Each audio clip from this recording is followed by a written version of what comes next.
How's it going, guys? Here's my review of episode 2 of Attack on Titan season 1. I just got done rewatching this episode, and the action that starts off this episode, because this episode basically picks up right where episode 1 leaves us off with, with Eren, Mikasa, and Hannes escaping the Smiling Titan after it killed Eren's mother. And the overall panic and chaos that happens within the first half of this episode is just, it leaves you on the edge of your seat. As I'm rewatching it, even though I've already seen this, I love the action and just the overall despair that this first half of this episode demonstrates of the people in Shiganshia, because not only are the Titans moving in, but there's overall panic. People are running and they have no idea where they're going. This one woman basically runs into an alley at a dead end and has no place to go and ends up getting grabbed by her head and just overall taken by a Titan.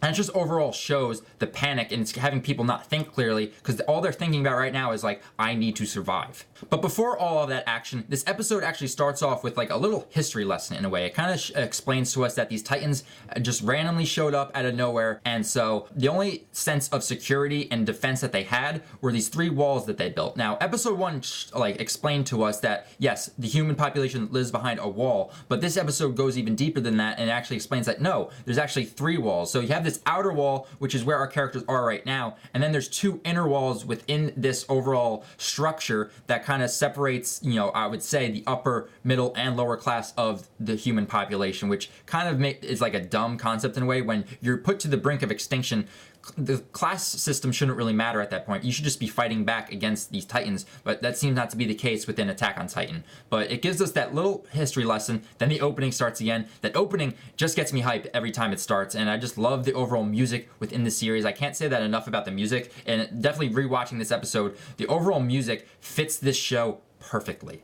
I absolutely love, when the music comes in, it just overall sets the mood, it gets you hyped, and it just fills the atmosphere of this overall episode, so I really enjoy the music as well. But getting back into the action and overall chaos of the first half of this episode, like I said, we have the humans, they're running towards safe haven, they're heading towards the inner wall, they're moving out of this little bunker that Shiganshia is made for, and we actually learn that this little inlet of the wall is used to basically bring the Titans in, which right now that there's a hole in it, doesn't seem like the smart idea right now. But it starts off, woman getting, like I said, carried up by her head. We have this religious guy, just walking towards the Titans. I'm not even sure if he's thinking clearly at this point, because he's just spouting off words from his book. But after the Titan looms over him, he realizes, and at that moment he realizes, shit, I'm screwed, and he gets eaten too. But we have Eren and Mikasa, they're still being rescued by Hannes, and Eren snaps out of the funk that he's in after witnessing his mother die, and ends up attacking Hannes, yelling at him. It's why didn't you save her? We could have saved my mom. And then he throws Eren off of his back like a monkey off his back. And Mikasa, being how protective she is of Eren, runs towards him, making sure that he's okay. And Hannes, goes down on one knee to talk with Eren, basically saying, you could have done nothing. Your mom could not have been saved. You could not save her because you are weak. And that kind of ticked off Eren. It's come on, dude, his mom just died. So he goes to punch him. But I like this moment here because he blocks Eren's punch. And then as he's crying, because he realizes how desperate the situation was, he basically tells Eren flat out, and I could not save your mother because I was too scared to do so. And I feel like a different show wouldn't have done that with his type of character, where he kind of, I think, would have just yelled at Eren saying, there's nothing that you could have done, and would just, told Eren it's nothing you could have done, and wouldn't have said anything that he could have. But in this show, in Attack on Titan, Hannes actually admits that he could have done something, but he was just too scared to do so. The 100-year-long peace that they've had didn't really prepare Hannes for the threat of the Titans, and I think he's starting to realize that now. But he realizes that if he can't go after and kill that Titan, the least he can do is save Eren and Mikasa and fulfill the last wish of Carla, which I find really nice. And they end up making their way towards the wall. He puts them on the boat where we see Armin, and I believe that's his grandpa, because I think later on in the episode it explains that his parents have already died. So Eren and Mikasa and Armin are rejoined on the boat once again, and this actually feels a lot like the Titanic in a way. And the only reason I can compare that to is picture the hole in the wall as kind of the puncture to the hull of the Titanic. Once that happens, people are running left and right. People have no idea what's going on. All they want to do is get to the lifeboats, and that's all people are doing right now, and they're kind of sending them off. I'm not sure if they're half full or if they're just overbooked, but once they start going out, people are just like, hey, we need to get on that boat to save my child, so at least save them. And you see people even jumping over like that large gap separating the mainland from the boat, and people are trying to get to safety because that's how desperate the situation is. And I love that it's able to actually show us how desperate these characters are when the Titans are knocking literally at their door. But this part of the episode is hype no matter how many times I rewatch it. And of course, you guys probably know what I'm talking about, the Armored Titan. That just gets me hyped every time. I got goosebumps rewatching it again, and just watching him appear from behind the buildings, him in that stance where he's like looking directly at the wall, at the military soldiers on the ground, like you guys are nothing compared to me. Gets into that sprinter stance, gets down, and books it for the wall, and the army starts shooting off the cannons. They can't do anything about it, and that's when they realize, shit, we can't do anything. As the wall's closed, and they're like, we gotta save our lives. They start trying to go that way, and the Armored Titan just plows right through them, plows right through the wall. And this is probably the first time in 100 years where 2 of the walls have been breached, and now the most outer wall, Wall Maria, has been breached. Titans are moving in, and that whole population is now under threat from these Titans, and the human race can't do anything about it. But I just love that overall scene, and that's probably going to be the thumbnail of this video, is of the Armored Titan right after he get through that wall, because that is my favorite part of this episode. It is just so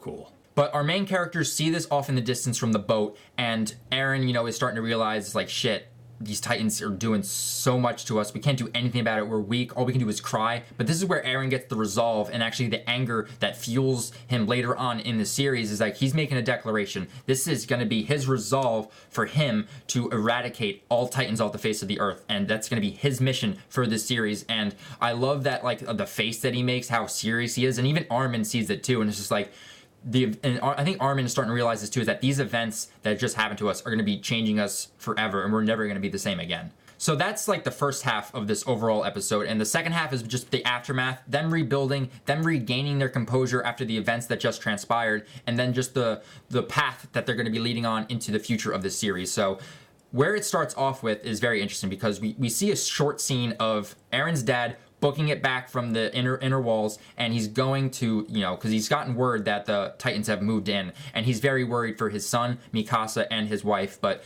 sadly, RIP to Carla, she is already dead. But then we also get this weird dream sequence, and now when you're first watching it for the first time, it seems like just like a dream sequence, the way that it's like animated and such, with Eren's dad with a syringe like poking at Eren, and he's telling him to, like, don't forget the key to the basement, you have to go back to the basement. He gives him the key, but Eren wakes up, he's having this dream, but as we soon realize, he's wearing the key around his neck. So that gives us the clue right there that what he was dreaming about wasn't a dream. It actually happened in real life, but we don't see his dad anywhere. We don't actually know anything right now what has happened to him. All we know is that he has the key, and we really have no idea what that syringe currently within episode 2 has done to Eren, and why he was doing that to Eren. But they're within Trost District right now. They're in the second inner wall, Wall Rose, and right now they're getting food rations. Food's being distributed throughout all the refugees that have come from the outer wall into Wall Rose. But this presents a problem, because when you have a large population like convening within a smaller location, the food is going to go quickly, and there's not going to be enough food for everyone. And this presents like what's typical within war and other like war-torn areas, is that when there's a food shortage, not everyone can get fed. And it just kind of shows, the hierarchy within the system, because it shows the class warfare within Attack on Titan as well, because with the military looking down on, the refugees coming in, it's like, shit, I wish the Titans ate more of these guys, that way we had more food for us. And it just shows that, like, the innermost walls probably look down on as you get further and further out into the most outer wall, because you probably have the innermost wall is probably the high society, like uppity up, golden spoon, silver spoon in your mouth type people, and then you have the middle class, middle wall rows, where, like, they're not the rich, but they're not the poor, and then you have the outermost wall, which is like probably, viewed as like the peasants. It's like, you guys are the lowest of the low. Why are you guys even coming to us? You guys should just been killed by the Titans. That way more food could have been given to us. So after the whole situation dies down, some time passed. We actually have a year time skip after, that whole like food distribution section of the episode. So now we're in year 846. There seems to be an expedition that happened within that time, to where 250,000 people were sent out because of the food shortage that they had. They sent them out on a mission to reclaim Maria, the land that they lost to the Titans and the land that is currently overrun by Titans. So 250,000 people went out on this expedition, and the episode states that only 100 people made it back alive. So that just goes to show the threat that the Titans possess overall to the human race, and the fact that only 100 people made it back. Sure, and it states in the episode as well that this helped with the food shortage, but I mean, Armin lost his grandpa on this expedition, and a lot of people probably lost a lot of loved ones too. So it just shows how realistic this series is. It's like not everyone lives. Not everyone lives. That's basically what this episode tells us. Like, when people are put into a serious and realistic situation to where, like, with the abilities that they have, and it's like a force that they can't really battle against, you're gonna have a lot of casualties. So Eren states to Armin and Mikasa that he's gonna be joining the military, and he understands that, like, they might not be for this, like, decision, but it's what he wants to do. And then we actually get, you know,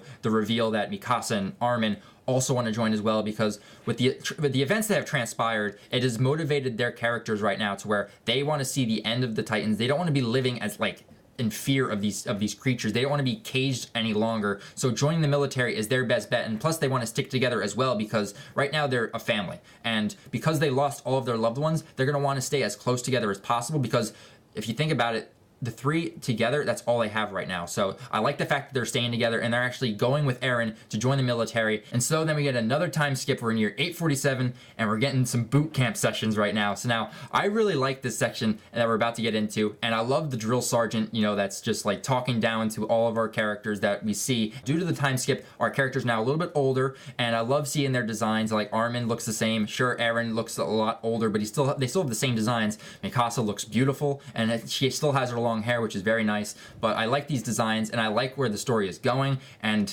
right now we're getting into boot camp, so now we get to see the training that goes into becoming a military within the Attack on Titan universe and what it takes to fight Titans. So we're definitely going to look forward to seeing that in episode 3. But overall, episode 2 was very action-packed for the first half, slowed down a little bit to, you know, overall show us what the situation is after the chaos, and now we see where our characters are going moving forward. But episode 2, very enjoyable. I like this series so much, and I hope you guys are enjoying rewatching this with me as well and have enjoyed my review so far. So my episode 3 review will be out shortly on my channel, so if you guys are catching my reviews of Attack on Titan season 1 just right now, if you guys have no idea that I've been doing this, you can definitely find a playlist on my channel of all season 1 Attack on Titan reviews I'm going to be adding to my channel. And if you guys are fans of Attack on Titan, leave comments below. I want to hear from you guys. What do you guys think of episode 2? Do you guys agree or disagree with anything I had to say? And did you guys love and get hyped when that armor titan appeared? Because honestly, I think I can tell from you guys got hyped watching that armored titan